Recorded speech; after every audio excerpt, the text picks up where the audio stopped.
Lunoc, hai la parole. Merci, Monsieur le Président. Monsieur le Président du Conseil exécutif, les annonces formulées par l'État à l'issue de la conférence des Nations Unies sur l'océan de Nice prévoient une interdiction du chalutage de fond dans les zones relevant de la protection forte à l'horizon 2026. Cette perspective suscite de fortes interrogations parmi les professionnels de la pêche insulaire et plus particulièrement au sein de la réserve naturelle des Bouches de Bonifacio. La réserve représente près de 80 000 hectares et constitue la plus vaste réserve naturelle marine de France métropolitaine. Pourtant, l'activité chalutière y est encore exercée et ne concerne aujourd'hui que 2 navires. Cette situation est sans commune mesure avec celle observée sur le continent, où près de 41 chalutiers opèrent dans les principaux secteurs méditerranéens, notamment dans les espaces des Calanques et de la Camargue, dont les superficies cumulées demeurent bien inférieures à celles de la réserve naturelle des Bouches de Bonifacio. Les données d'activité montrent que l'effort de pêche observé dans la réserve demeure particulièrement faible et très inférieur à celui relevé dans les grands secteurs chalutiers du continent. On sait aussi la filière en difficulté et les vocations rares, tant et si bien que l'on peine à mobiliser les fonds européens pour les affaires maritimes, la pêche et l'aquaculture. Vous en aviez vous-même demandé la réduction à hauteur de 20% lors de la précédente programmation. La réserve de Bonifacio présente un caractère essentiel. Il ne s'agit pas d'une réserve naturelle nationale classique, puisqu'elle relève d'un cadre juridique et institutionnel spécifique associant la collectivité de Corse et l'Office de l'environnement de la Corse. Dans ces conditions, plusieurs questions se posent. Quelles sont aujourd'hui les marges de manœuvre dont dispose la collectivité de Corse à travers l'Office de l'environnement de la Corse dans la définition du futur régime applicable au chalutage au sein de la réserve naturelle des Bouches de Bonifacio? Existe-t-il des possibilités de maintenir sous conditions strictes d'encadrement environnemental l'activité des 2 chalutiers actuellement présents dans les secteurs périphériques de la réserve, compte tenu du caractère extrêmement limité de l'effort de pêche observé et des conséquences socio-économiques qu'une interdiction totale entraînerait pour ces entreprises? Enfin, l'Office de l'environnement de la Corse était disposé et en mesure de défendre l'idée que la réglementation future repose sur une évaluation objective des impacts réels plutôt que sur une application uniforme de critères conçus dans des situations très différentes à celles des Bouches de Bonifacio. Je vous remercie. Ringraziavi, e la parola ao consigliere esecutivo presidente dell'Ufficio dell'Ambiente. Ringraziavi, caro Presidente. Caro collego, la vostra questione è assai importantissima, tocca a pesca di sicuro in Corsica e nelle rocche di Bonifacio, come l'avete detta. Je vous remercie pour cette question qui nous permet d'évoquer à nouveau la spécificité de la pêche en Corse et notamment dans les Bouches de Bonifacio. Cette spécificité, l'Office de l'environnement de la Corse s'attache à l'objectiver et à la faire reconnaître à travers une démarche continue. C'est un peu les propos que vous avez tenus et qui me permettront tout à l'heure d'évoquer sur la fin de ma question l'ouverture intéressante que vous évoquez.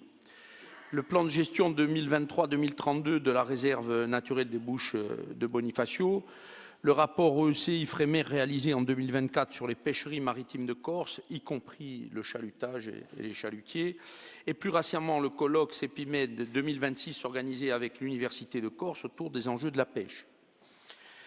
C'est sur cette base que nous portons une ligne claire. La réglementation future liée aux annonces de l'UNOC ne doit pas reposer sur l'application uniforme des critères généraux et ce qui doit s'appliquer au niveau national.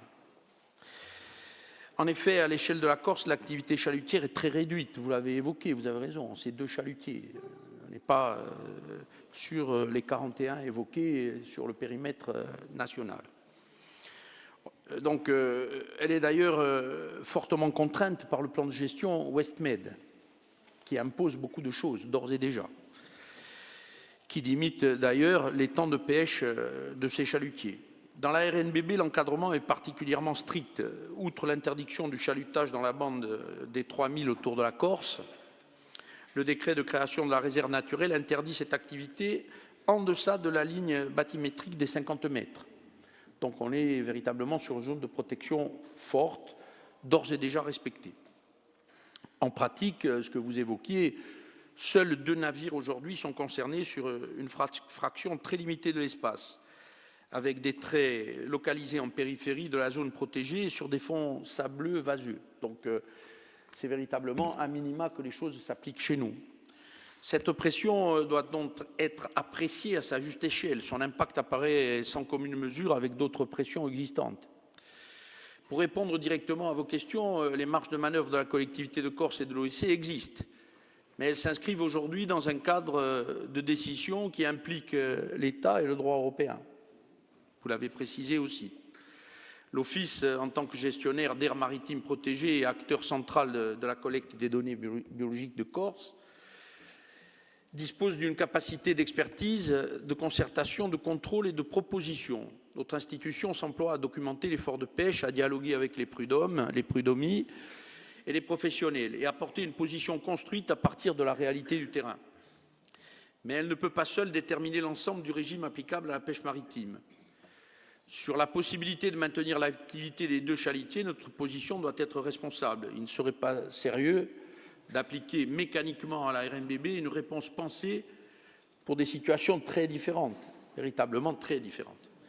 Dans la réserve, le devenir de cette activité doit donc être apprécié à partir d'éléments objectifs. Absence d'extension de l'effort de pêche, localisation précise des pratiques, suivi scientifique, contrôle effectif et comptabilité avec des objectifs de conservation. C'est d'ores et déjà le cas. Si les évolutions scientifiques, réglementaires ou environnementales devaient conduire à terme à une réduction ou à une sortie de cette activité, celle-ci ne pourrait pas être décidée brutalement. La transition de la pêche chalutière doit donc être anticipée. L'OEC est favorable à la construction d'un dispositif réellement accompagné permettant une sortie de flotte. Et d'ailleurs, nous avons d'ores et déjà engagé les discussions avec les 2 représentants et patrons pêcheurs des chalutiers. À ma connaissance, ils sont favorables pour une sortie de flotte, c'est-à-dire une indemnisation faite par l'État, puisque c'est l'État qui réglemente ce genre de choses, et de retrouver une reclassification des choses pour effectivement leur donner une possibilité de pouvoir faire autre chose que du chalutage comme c'est proposé.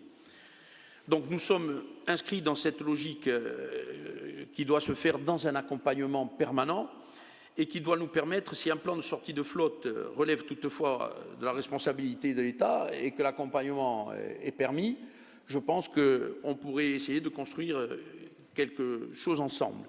Mais pour en terminer, pour terminer mes propos, merci d'avoir posé cette question parce que cette question-là nous amène en conclusion à avoir en tête le principe d'autonomie que nous venons de débattre à l'Assemblée nationale. Si demain nous sommes à même d'avoir la possibilité de réglementer dans le périmètre et dans nos réserves naturelles qui y pêche et comment on y pêche, c'est plus facile que de répondre à une obligation de l'État ou de l'Europe qui nous demande de manière abrupte, comme vous l'avez cité, de dire demain matin plus de chalutage en Corse. Alors que nous sommes véritablement sur l'épaisseur du trait et nous en avons 2. Donc essayons d'avoir un accompagnement pertinent de sortie de flotte qui nous permette à terme ou de faire les choses en amont ou de les faire plus tard si nous devenons autonomes et nous y croyons fortement.